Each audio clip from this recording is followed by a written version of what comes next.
आप लोग जानते होंगे कि पाकिस्तान में पिछले कई सालों से इस चीज पे डिस्कशन हो रही है कि पाकिस्तान के जो एयरपोर्ट्स हैं, कुछ लोग कह रहे हैं कि उनको बेचा जा रहा है, कुछ लोग कह रहे हैं कि उनकी सर्विसेज जो हैं वो इंटरनेशनल कंपनी को दी जा रही हैं, और कुछ लोग कह रहे हैं कि जो एयरपोर्ट्स का ऑपरेशंस होते हैं उसको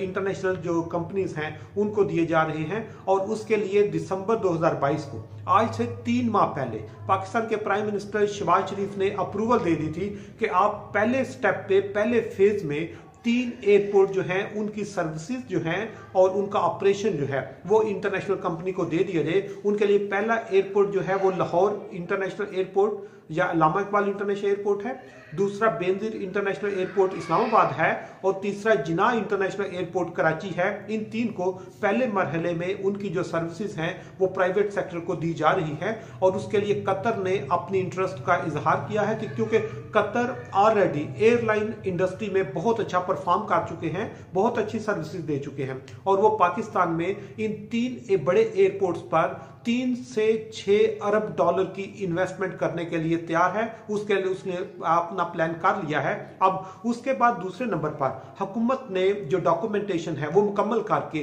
कल पाकिस्तान में ईसीसी की जो मीटिंग है जिसको फाइनेंस मिनिस्टर ने चेयर किया, उसमें ये केस लेके गए, जिसमें थोड़ी सी इख्तलाफात के बाद इसको जो है उन्होंने अप्रूवल के प्रोसेस में शामिल कर लिया। इसलिए आने वाले कुछ दिनों में या आने वाली 1 या 2 मीटिंग के अंदर अंदर उसकी अप्रूवल दे के पाकिस्तान के 3 बड़े जो एयरपोर्ट्स हैं उनका चार्ज, उनका ऑपरेशन, उनकी वर्किंग या उनकी जो सर्विसेज हैं वो कतर के हवाले कर दी जाएंगी, और वो शायद इंटरनेशनल सर्विसेज देके यहां से ज्यादा प्रॉफिट कमा कर लेके जा सके। दूसरे नंबर पर यह बताता जाऊं कि जब चीजों को प्राइवेटाइज किया जाता है, जब सर्विसेज इंटरनेशनल कम्युनिटी को दी जाती है, तो उससे क्या फायदा होता है और क्या नुकसान होता है। तो उसमें सबसे पहले यह बताता जाऊं कि पाकिस्तान को चाहिए कि जिस वक्त जो हमारी इंडस्ट्रीज या हमारे जो सेक्टर्स नुकसान में जा रहे हैं पहले उनको प्राइवेटाइज किया जाए, क्योंकि पाकिस्तान एयरलाइन जो है वो खसारे में है,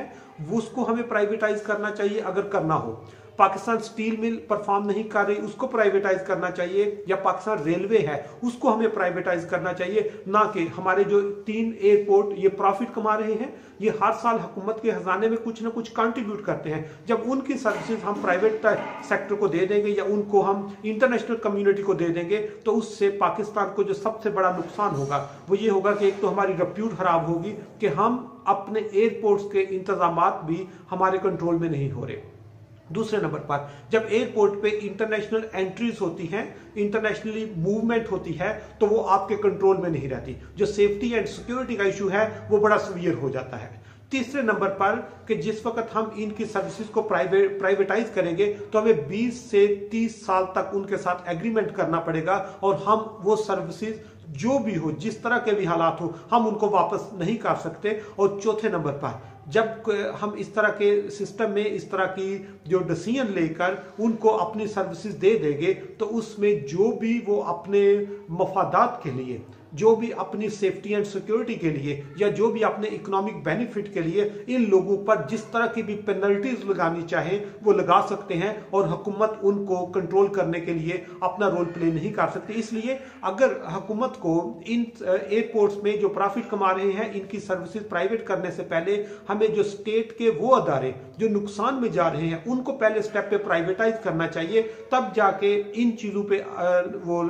प्राइवेटाइज करना चाहिए जो कुछ ना कुछ प्रॉफिट कमा रहे हैं। लेकिन आपको जो बता रहा हूं कि ईसीसी की मीटिंग में ये चीज डिस्कस हो गई है, थोड़े से इख्तलाफात आए हैं, इसलिए अगली 1 से 2 मीटिंग के अंदर अंदर ये अप्रूवल दे के पाकिस्तान के जो 3 बड़े एयरपोर्ट्स हैं ये फेज 1 में इनको प्राइवेटाइज करके इनकी सर्विसेज कतर के हवाले कर दी जाएगी। और जो ही अगर ये कामयाब प्लान होता है तो इसके बाद पाकिस्तान के जो बाकी एयरपोर्ट्स होंगे उनको भी इस जो है वो ट्रैक पे ला के प्राइवेटाइज और प्राइवेट सर्विसेज हायर करने के लिए वर्किंग शुरू कर दी जाएगी।